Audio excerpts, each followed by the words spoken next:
जय गुरु जी, संगत जी, जय माता दी। नवरात्रों की बहुत बहुत शुभकामनाएं सभी को, सभी संगत को। आज हमारा विषय रहेगा गुरु महिमा पर।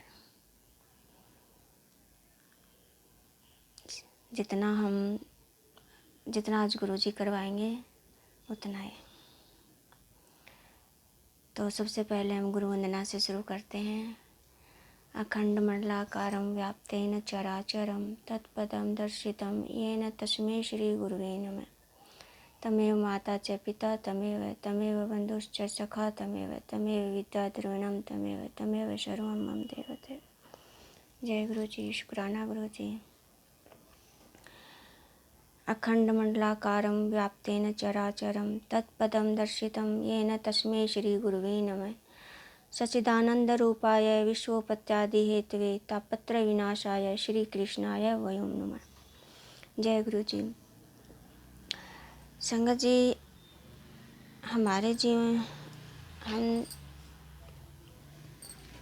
जब 84 लाख योनियों के बाद मानव तन मिलता है, ये सबने सुना है। लेकिन 84 लाख योनियों में हमने जब पुण्य किया होता है तब हमें मानव तन मिलता है। और इस मानव तन में सिर्फ एक विशेषता है, बाकी का खाना पीना सोना ये सब तो जानवर भी करते हैं। अपने बच्चों को भी वो हमसे ज़्यादा अच्छी तरह पालते हैं। जो शिक्षा हम अपने बच्चों को देते हैं वो वो भी अपनी तरफ से उतनी ही शिक्षा देते हैं जितना उनकी लाइफ में होता है। अब 84 लाख जन्मों में हमने जो पुण्य किए उससे तो मिला हमें मानव तन, लेकिन जो पाप किए वो भी तो भोगने हैं ना, वो हमें मानव तन में भुगाए जाते हैं। तो इसके लिए हम मानव तन मिला, फिर इसके बाद कष्ट भी आते हैं। अब कष्ट आते हैं तो हम घबरा जाते हैं। और मानव तन का एक ही फ़ायदा है कि वो भक्ति कर सकता है अपने कष्टों को, और भक्ति से हमें कष्ट सहने की शक्ति मिलती है। क्योंकि और ज्ञान का एक सार सत्संग है, और ज्ञान भी हमें किससे मिलता है? गुरु से। उसके लिए फिर एक गुरु का भी होना बहुत ज़रूरी है अगर भक्ति करते हैं तो। जब एक जीवन में सच्चा गुरु मिल जाए तो मानव जीवन सफल हो जाता है। और गुरु भी ऐसे ही नहीं बना सकते हम, गुरु को भी अच्छे से जान कर समझ कर बनाना पड़ता है। क्योंकि जब राह सही मिलेगी तभी हम आगे सही दिशा में जा सकते हैं, भक्ति के मार्ग में जा सकते हैं। जब एक सच्चा गुरु मिल जाता है और भक्ति करते हुए तो हमें इन कष्टों से निकलने में भी देरी नहीं लगती। बड़े बड़े कष्ट छोटे छोटे रूप में निकल जाते हैं, क्योंकि गुरु के पास ये शक्ति होती है कि वो बड़े कष्ट को छोटा कर सकता है। लेकिन अगर हम भक्ति करते रहें तो ईश्वर तो हमें सिर्फ शक्ति दे सकता है, उससे वो जो कष्ट है उसको छोटा करने में इतने सक्षम हमें कर्म भोगना ही पड़ता है। ये विधि का विधान है। और गुरु का विधान है कि वो ईश्वर का लिखा हुआ भी बदल सकता है। ये गुरु की महिमा है। जब एक सच्चा गुरु हमें मिलता है तो हमारे जीवन में जब भी कष्ट आता है तो सबसे पहले वो ड्रीम दर्शन देता है और उस कष्ट को बड़े से छोटा कर जाता है।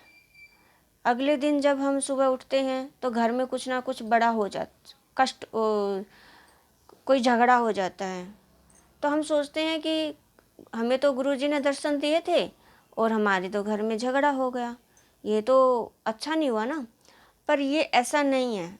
जब भी कभी किसी संगत को गुरु दर्शन हो, भगवत दर्शन हो, कोई पितर दर्शन हो, कोई बड़ों का दर्शन हो अच्छे के लिए, तो और अगले दिन घर में अगर झगड़ा हो जाता है तो ये मत समझिए कि हमारा कुछ अच्छा नहीं हुआ इनके।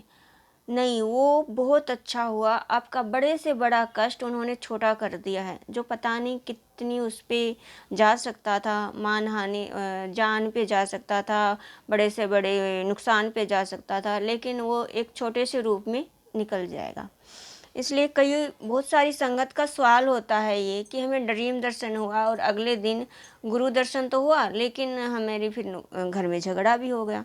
तो ऐसा नहीं है, अपनी भक्ति को और बढ़ा दें। अगर ऐसा है कि गुरु दर्शन हुआ है तो आप अपने नाम जाप को और बढ़ा दें, जो गुरु मंत्र मिला है उस गुरु मंत्र को और बढ़ा दें। सेवा, सत्संग, सत्संग मानव मानव जन्म मिला है तो सत्संग जरूर करें, अपने नाम जाप जरूर करें, क्योंकि ये मानव तन का ही फायदा है। इसी मानव तन से तन में आकर हम ईश्वर को प्राप्त कर सकते हैं। यही हमारी मानव देह का फायदा है। अगर इसको अभी भी नहीं, मानव देह का भजन करके, सत्संग करके, नाम जाप करके फ़ायदा नहीं लिया तो हमारा जन्म लेना भी व्यर्थ है। फिर वही 84 लाख योनियों में भुगतना, भटकना पड़ेगा। माँ के गर्भ में वही 9 महीने नीचे सर ऊपर पैर करके लटकना पड़ेगा, वही 9 महीने दलदल में। इसलिए कोशिश करें कि जो भी मंत्र आपको मिला है गुरु मंत्र, उसका जप ज़्यादा से ज़्यादा करें। जब हम गुरु मंत्र जप करते हैं, जितना ज़्यादा हम गुरु मंत्र का जप करते हैं उतने ही हमारे अंदर पावर भी बढ़ती चली जाती है। एक नकारात्मक जो चीज़ सामने होती है, कोई नेगेटिव, तो हमारे अंदर उस चीज़ को पहचानने की भी शक्तियाँ आने शुरू हो जाती हैं। किसी भी नकारात्मक चीज़ का आपके दिल दिमाग पर ज़्यादा देर असर नहीं रह सकता। हाँ, थोड़ी देर के लिए असर आ सकता है, लेकिन वो आपके ऊपर ज़्यादा देर नहीं रहेगा। क्योंकि आपके पास गुरु की पावर है, आपके गुरु रक्षक बनकर आपके साथ चल रहे, जो मंत्र आपने जप रहे हो वो मंत्र आपकी रक्षा कर रहा है। इसलिए उस मंत्र का जप ज़्यादा से ज़्यादा करिए। कभी भी ये मत सोचिए कि गुरु ने हमें मंत्र दे दिया, अब हमारा काम खत्म हो गया। बहुत सारी संगत क्या करती है, जब भी गुरु दीक्षा तो ले लेती है, लेकिन बस गुरु दीक्षा ले ली, अब गुरु का काम है, अब हम तो अपने आराम से बैठे सोए खाएं पिए, हमें ना कहीं कुछ नहीं करना।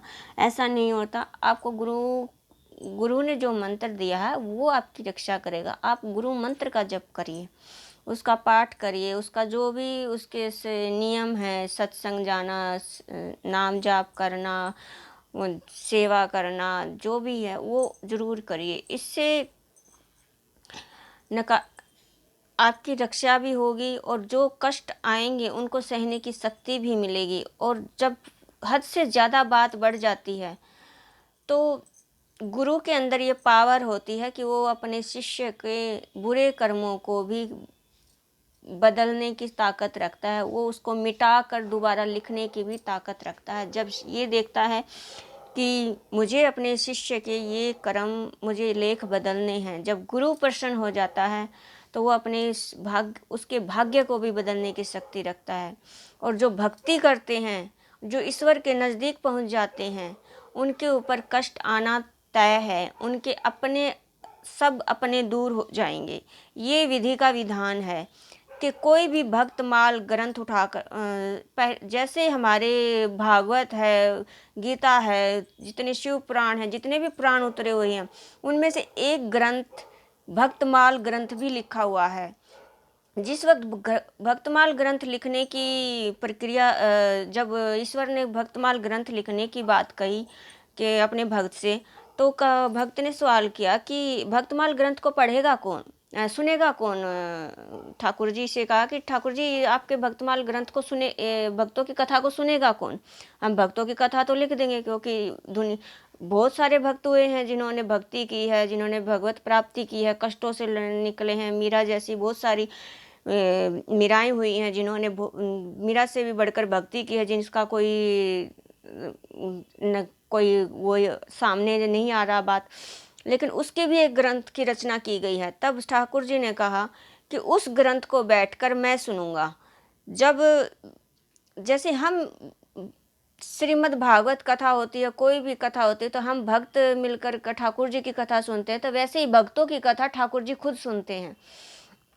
जिसने भी भक्ति की है उसके अपने उनसे दूर हो गए, उनको कष्ट देने वाले भी अपने ही हैं।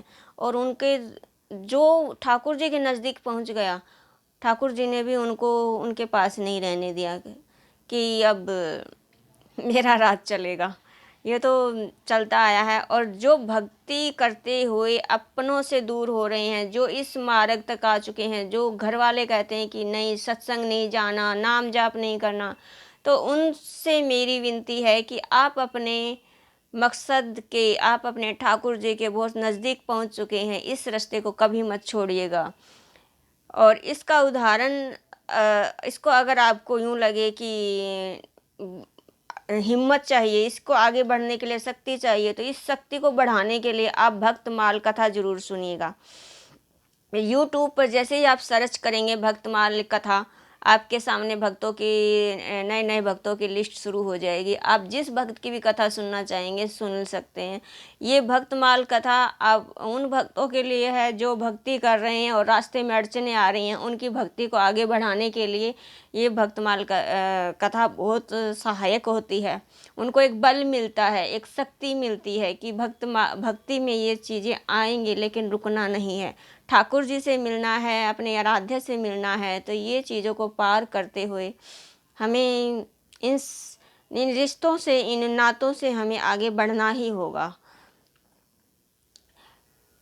अपनी जिम्मेवारी ज़रूर पूरी करें। ऐसा नहीं है कि आप घर में रह रहे हो और अगर घर में सब हैं तो आप अपनी जिम्मेदारियों को पूरा करते हुए आगे बढ़ें, क्योंकि कहते हैं संसार के नियम भी पूरे करने ज़रूरी होते हैं।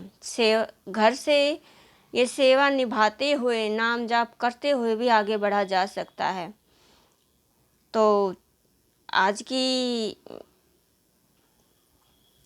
चर्चा मेरी इतनी रहेगी और आगे की रील छोटी छोटी मैं वीडियो बनाती रहूँगी। अगर ये वीडियो आपको पसंद आए तो लाइक कीजिएगा, शेयर कीजिएगा, सब्सक्राइब ज़रूर कीजिएगा, क्योंकि भक्ति के ऊपर ही हम सारी वीडियो बनाने, भक्ति से संबंधित ही ये चैनल बनेगा। और इसमें आगे जाकर बहुत सारी छोटी छोटी कथाएं भी डालूँगी, जिसमें जितनी भी शिव कथाएं होती हैं, जितनी भी कथाएं हैं, ये शिव पार्वती के जरिए ही हुई हैं। कोई भी कथा आती है तो सबसे पहले शिव पार्वती का ही नाम आता है, तो उनके ऊपर भी छोटी छोटी वीडियो बनाएंगे आगे जाकर। पहले हम गुरु की महिमा से शुरू करेंगे, क्योंकि हम जो गुरु के बगैर हम सफल नहीं हो सकते जीवन में, ना भक्ति पूर्ण कर सकते हैं, क्योंकि कष्टों से बचाने का काम गुरु करते हैं, और जब कष्टों से नहीं बचेंगे तो हम भक्ति कैसे करेंगे। तो इसलिए हम सबसे पहले हम गुरु के ऊपर पहले अपना वीडियो बनाते हुए आगे बढ़ेंगे भक्ति के मार्ग में। तो इसलिए सभी संगत को मेरी तरफ से जय गुरु जी, शुक्राना गुरु जी।